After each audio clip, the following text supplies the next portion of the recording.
આરોગ્ય વિભાગમાં ભરતીને લઈ મહત્વના સમાચાર મળી રહ્યા છે। નર્સિંગ સ્ટાફની ભરતી પરીક્ષામાં મોટા પાયે ગોલમાલની ગઈ। પરીક્ષાની આન્સર કીમાં જવાબોની ગોઠવણ કર્યાના આરોપો છે અને આ જ સંદર્ભે કોંગ્રેસ પ્રવક્તા મનીષ દોશીએ ટ્વીટ કરી આશંકા વ્યક્ત કરી છે। તો આ સાથે યુવા નેતા યુવરાજસિંહ જાડેજાએ પણ ગોલમાલનો દાવો કર્યો છે। આન્સર કીમાં એબીસીડી ક્રમશઃ પ્રમાણે જ જવાબો અને એના કારણે આ આશંકાઓ છે ગોલમાલની। આખરે આ સંયોગ છે કે પછી જાણી જોઈને કરાયેલો પ્રયોગ છે તે સવાલ છે। શું આરોગ્ય વિભાગ આ આશંકાની તપાસ કરશે ખરા? મનીષ દોશીએ ટ્વીટ કરી સીએમને તપાસ કરવા રજૂઆત કરી દીધી છે। જો કે નર્સિંગ સ્ટાફની 1900 જગ્યા માટે આ પરીક્ષા લેવામાં આવી હતી।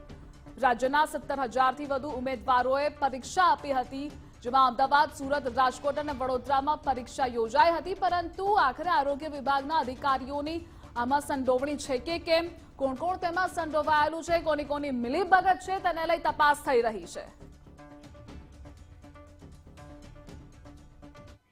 સ્ટાફ નર્સિંગ પરીક્ષામાં ગેરરીતિની આશંકાને લઈ કોંગ્રેસે પ્રહાર કર્યા છે। એબીસીડીના આધારે જવાબોની ગોઠવણીને લઈ તેણે પ્રહાર કર્યા।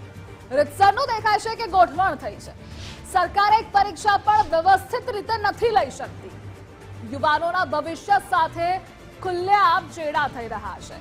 આ મુદ્દે તટસ્થ તપાસ થવી જ જોઈએ।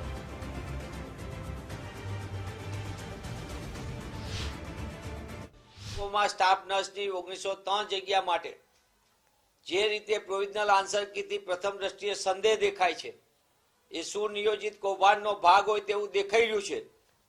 ત્યારે સરકારે થોડી પણ શરમ હોય તો સમગ્ર બાબતની અંદર, કારણ કે એવું તો કોઈ દિવસ પ્રયોગ થાય જ નહીં, એવો સંયોગ પણ ન બને કે બધામાં એબીસીડી પ્રમાણે આવે। 4 અલગ અલગ આન્સર બુકો હોય છે। ચારેય આન્સર બુકોની એબીસીડી પ્રમાણે જ જો રિઝનિંગ આવતું હોય, લોજિક બેઠું હોય, તો મને એમ લાગે છે કે આ લોજિક પાછળ મોટી ગોઠવણ હોય તેવું પ્રથમ દ્રષ્ટિએ જણાય છે। તેવા સંજોગોમાં સ્ટાફ નર્સની 1903 નર્સિંગની પરીક્ષામાં ગેરરીતિની આશંકાનો મુદ્દો વિદ્યાર્થી નેતા યુવરાજસિંહે ગંભીર આક્ષેપો કર્યા છે। આ એક સુનિયોજિત કાવતરું છે। સમગ્ર કેસના તપાસ માટે એસઆઈટીની રચના થવી જોઈએ। આ કોઈ સંયોગ નથી, આ કાવતરું જ છે। જવાબદાર અધિકારીઓ સામે કડક કાર્યવાહી કરવાની માંગ કરી છે।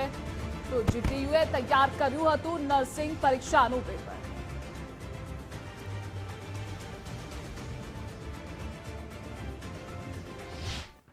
ગુજરાતીના પ્રશ્નપત્રમાં એ આન્સર કીની અંદર જોવા જઈએ તો પરમ દિવસે જે પ્રશ્નપત્ર લેવાનું એની ગતરોજ આન્સર કી મૂકવામાં આવી છે અને આ આન્સર કીમાં સેમ સિક્વન્સ અને સેમ પેટર્ન એ જોવા મળી રહી છે। એટલે કે ઉમેદવારનો પ્રશ્નપત્ર જે એક છે અથવા પ્રશ્નપત્રમાં પહેલો જે પ્રશ્ન છે એમાં એ જવાબ છે, બીજામાં બી જવાબ છે, ત્રીજામાં સી જવાબ છે, ચોથામાં ડી જવાબ છે। પછી સેમ પેટર્ન 5મામાં, 6મામાં, 7મામાં, 8મામાં, એ જ રીતે 9મામાં, 10મામાં, 11મામાં, એ રીતે 100 પ્રશ્ન સુધી સેમ પેટર્ન એબીસીડી।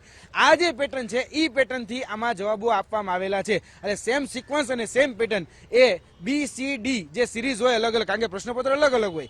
તમારું પ્રશ્નપત્ર હોય એમાં એવું બની શકે કે તમારો જે પહેલો પ્રશ્ન હોય મારો બીજો પ્રશ્ન હોય, મારો બીજો પ્રશ્ન છે કદાચ સામેવાળાને ચોથો પણ હોય। એટલે પ્રશ્નપત્ર અલગ હોવા છતાંય એ બધા જ જે આન્સરો છે એ એબીસીડી પ્રમાણે આન્સર કી પ્રમાણે જોવા મળી રહ્યા છે। એટલે કે કશું કાંઈક દાળમાં કાંઈક કાળું હોય એવું અહીંયા સ્પષ્ટ થાય છે અને અમે સ્પષ્ટપણે માનીએ છીએ કે આ કોઈ સહયોગ નથી, આ કોઈ પ્રયોગ પણ નથી, આ સુનિયોજિત રીતે થયેલી ગોઠવણ છે અને આ ગોઠવણમાં પોતાના મળતિયોને કે પોતાના લાગવકિયાઓને ક્યાંક ને ક્યાંક સેટ કરવાનું સુનિયોજિત કાવતરું હોય એ આ આન્સર કી જોઈને તો સ્પષ્ટ લાગી રહ્યું છે।